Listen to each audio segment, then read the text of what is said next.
చాలా మంది వేసుకుంటారు, డబ్బులు వేస్తే డబ్బులు కొట్టేసి ఇట్లా కాకుండా ఈ మందు తాగడం వల్ల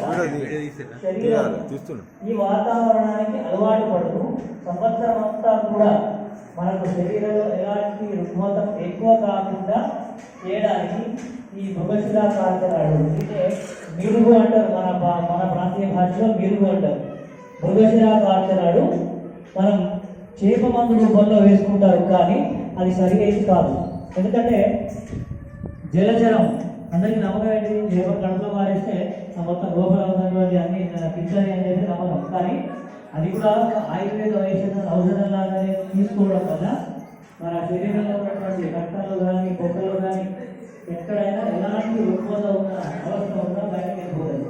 కాబట్టి ఈరోజు విశేషంగా ఈ ప్రతి సంవత్సరం ఇదే రోజున మృగశిరా కార్తె ప్రవేశ రోజున ఈ ఔషధాన్ని తీసుకున్నట్టయితే సంవత్సరం అంతా కూడా మన శరీరంలో ఉన్నటువంటి ఎలాంటి రుగ్మత అయినా కానీ మనం తినేటువంటి తిండిని, మనం తినేటువంటి ఆహారాన్ని జీర్ణశక్తిని పెంచి ఎలాంటి శారీరక రుగ్మతలు లేకుండా చేస్తుంది అనేటువంటి ఒక శాస్త్రీయ నమ్మకం.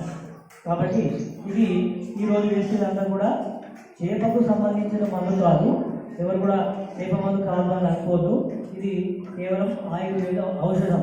ఈ ఆయుర్వేద ఔషధాన్ని డైరెక్ట్గా తీసుకోవడం వల్ల, ద్రవ రూపంలో తీసుకోవడం వల్ల మనకు ఈ ఔషధం రక్త ప్రసరణలో చేరి ఈ రోజు నుంచి ఈ మృగశిరా కార్తె అంటే ఒక్కసారిగా చల్లబడినటువంటి వాతావరణానికి మన శరీరం అలవాటు పడి ఇలాంటి రుగ్మతలు, మన శరీరంలో ఉన్నటువంటి ఇలాంటి రుగ్మతలు కూడా ఒక్కసారిగా బయటకు రాకుండా ఈ ఔషధం అనేది కంట్రోల్ చేస్తుంది.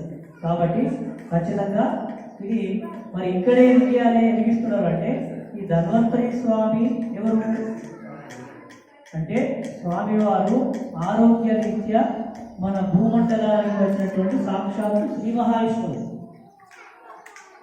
జనజీవనంలో కానీ ప్రకృతిలో చెట్లు కానీ ఏదైనా కానీ ఏ జంతువు అయినా కానీ ప్రాణరూపంలో ఉన్నటువంటి ఏ జంతువు అయినా సాక్షాత్తు ఆ విష్ణుమూర్తి విష్ణు భగవాను భూలోకానికి వచ్చి ఇక్కడ ఔషధ రూపంలో ఉన్నటువంటి చెట్లను సురక్షితంగా ఉండడానికి సూర్య భగవానికి భూ